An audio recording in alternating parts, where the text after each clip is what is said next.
Hello and welcome to another Patty Stamps video tutorial. I'm so excited that you are joining me today to see this amazing, fun card. My name is Patty Bennett and I blog at pattystamps.com. If you haven't visited me there yet, I would love to have you visit me with my Stampin' Up!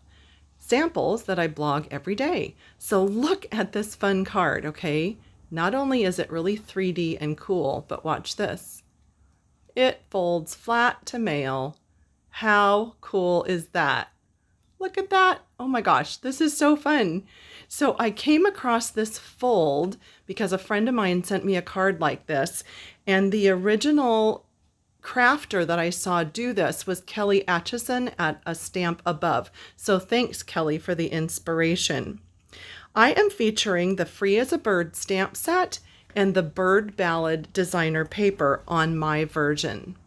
And I just wanted to let you know that you will be able to find this tip sheet that has all of the dimensions for cutting and scoring for this project on my blog at pattystamps.com. So if you are viewing this on YouTube, look down below. There will be a link to the blog post that has this downloadable file and all of these dimensions so that you don't have to worry about writing anything down as we make this card today.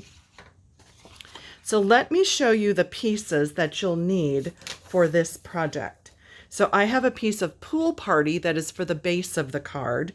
Daffodil Delight is for this second layer right here. And then I have two pieces of designer paper that are from the Bird Ballad designer paper pack. And then we have three of the stitch nested label dies. And it really doesn't matter exactly which three you do as long as they layer the way you would like them to layer. So any three are fine.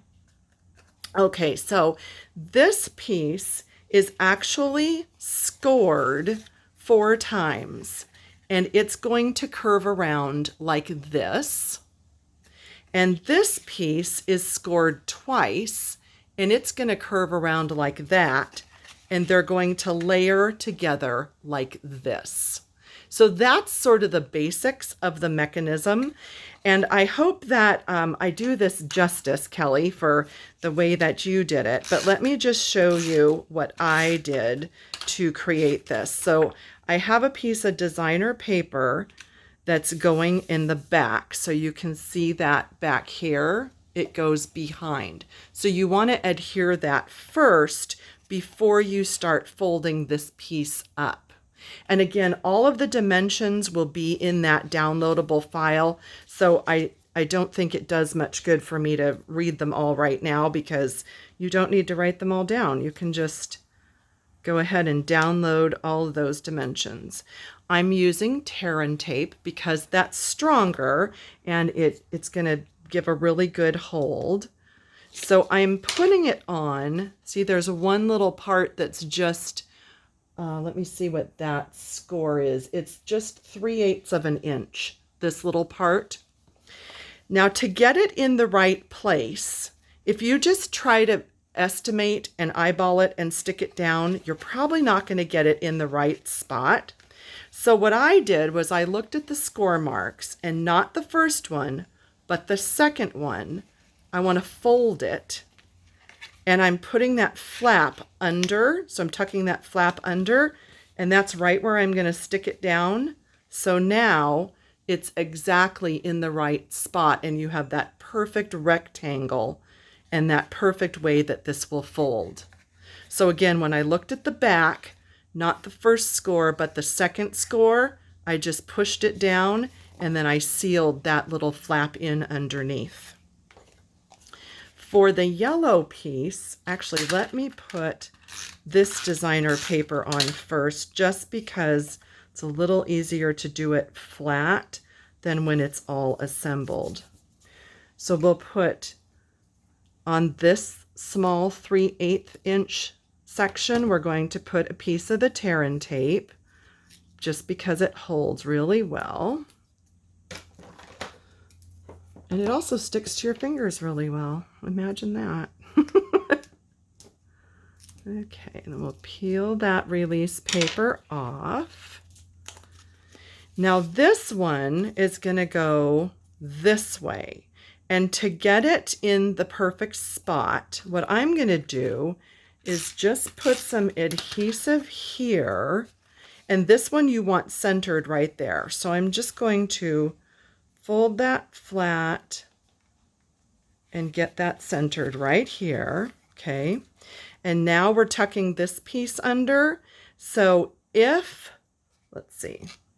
Yes. So if you fold this flat, I had to think about it for just a second, and then you tuck that little part under, you lay it down, and you press it, then it too will be in the exact same spot, or the correct spot.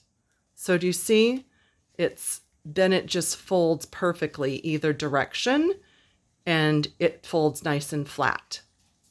So you might have to watch that again just to catch exactly how I did that. But if you do it this way, I think you'll find that this folds just perfectly.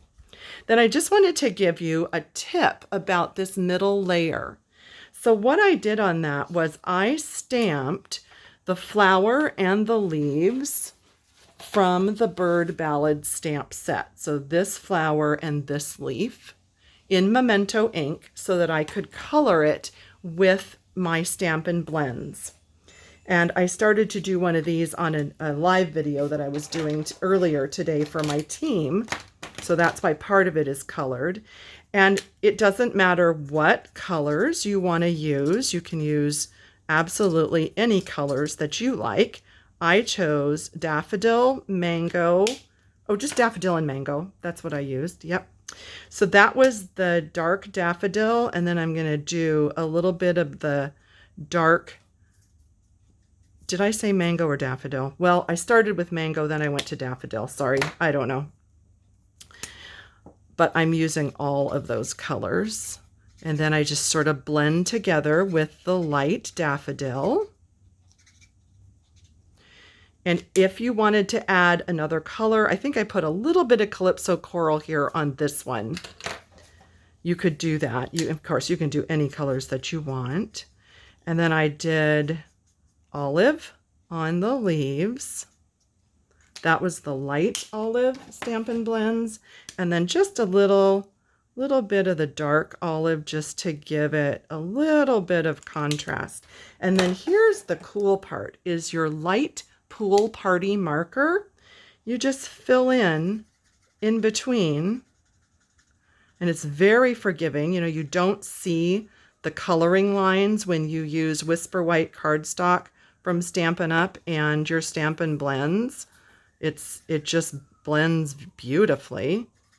You don't have to do the very, very middle because it's going to be covered with the greeting, but you could. You don't have to though. So that is going to be this piece. And then we have this part that will get stamped on. And I just used the same Memento black ink. You could use a color or whatever black ink you have. And I love this saying. It says, "The world needs more of you." I like that. And then I just simply layered them together. So I just put some adhesive in the center and layered that one. And then took my largest one and layered this onto the largest one. And that was all there was to that. So that's how I did that. Isn't that neat? I like it. I think it turned out really cool. And then the birds, I just used some of the designer paper. See, it's this one right here. And my paper snips, I cut out 2 birds and I added them with glue dots or dimensionals, either way. So that would go here, put my birds on. And then I used this new Rococo Rose ribbon, which is really pretty. And I tied it just around this top section. So you can see it goes just on the top. And I chose that color to bring out this beautiful rosy corally color in that bird. So that was all there was to this, but it's just really a wow card. So thank you again, Kelly, for the inspiration for this. And if you don't have a demonstrator and you would like a catalog or you need help with your next order, please visit me at pattystamps.com. There is a link there to request a catalog. I'd be happy to help you with your next project. Thanks for joining me. See you next time.